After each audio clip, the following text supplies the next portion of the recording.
Hi again, this is Dorothy Smith, and I just wanted to play a little. I got a thing in my head, and I got inspired by a page that was made that is shown in the new catalog.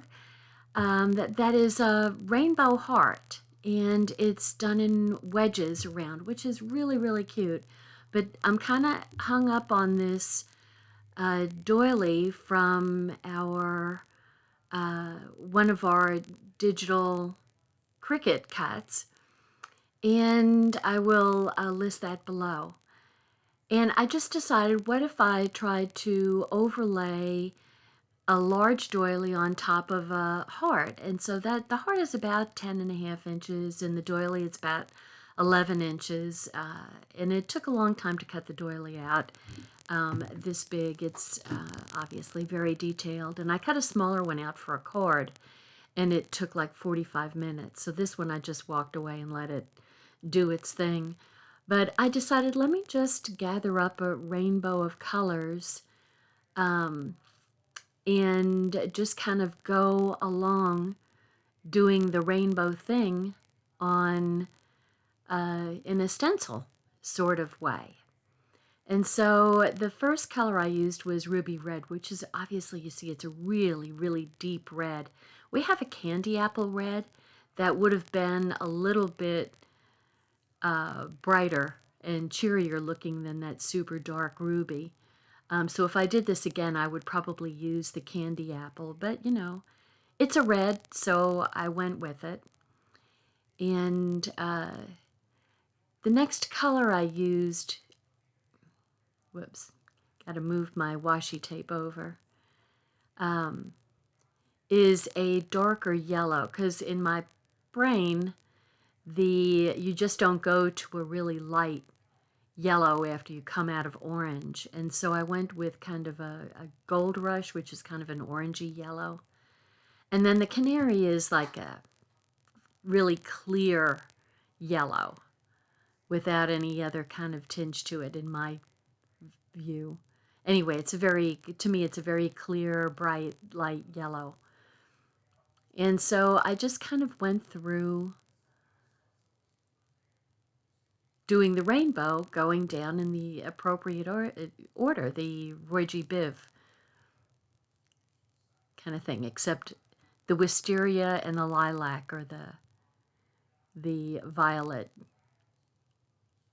So the wisteria is going to be more of the violet.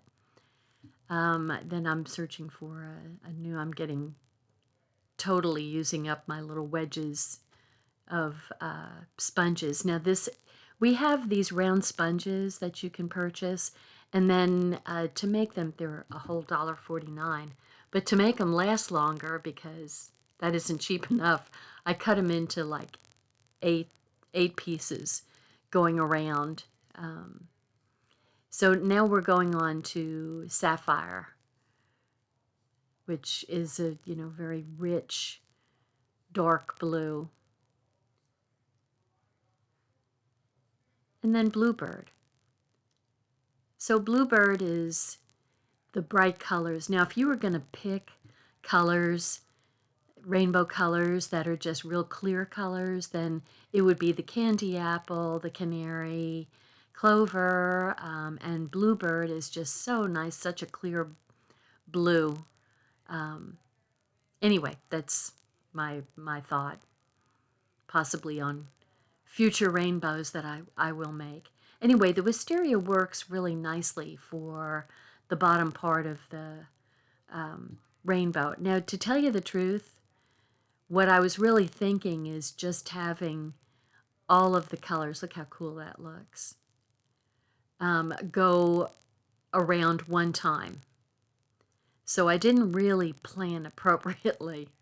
I guess I could have made some little marks on my back, my gray paper, to just kind of point me in the right direction. But that's okay. So what I decided, since I did the wisteria on the bottom, so that's my violet, then I'll just work my way back up again. I mean, you know what? If what's in your head doesn't completely work the way you want, then you go with what comes out as you kind of meander along, not totally planning. I am not a super planner. I kind of it's kind of how the Smith family rolls. We kind of roll by what's there in front of us. And so for you planners, you could totally use little marks to designate where the colors are going to go. But so I'm just working my way back up in the opposite of the Roy G. Biv. So red, orange, yellow, green, blue, violet. I know you remember that. And I think that when you have double rainbows, don't they just go opposite? I want to say. They don't start all over again when it's a double rainbow. I'll have to double check that out. I may be just blabbering on here. So now we're on to the gold rush again, the orangey yellow, kind of a goldy color. Add a little bit more. And then we go on to, whoops, oh, easy enough to line up. Not perfectly, I can see now. But, you know, this isn't hardly a perfect rainbow. And so, you know, when you're doing something for just playing, you know, don't worry about being perfect. Get your ideas down. I mean, you can plan if you need to plan, but just get your ideas down, because sometimes you have ideas and they don't really, when you see them in real life, it's not what you know, hoped for. And so, you know, like in life, when things don't roll your way, then go with what you have and make the best of it. So, and then if you can have a chance to go back and redo, then that's what you do. And there's my totally inky fingers. So I'm not exactly sure what I'm going to use. I'm going to have to play around with this heart to see how I'm going to use it. And I may even use that doily, my stencil. There's my heart. I like it. I think it's really pretty. Anyway, I don't know what I'm going to use with it. I'll let you know. I'll show you. Anyway, like my doily too, you can see the heart shape. Thanks for watching. Bye now.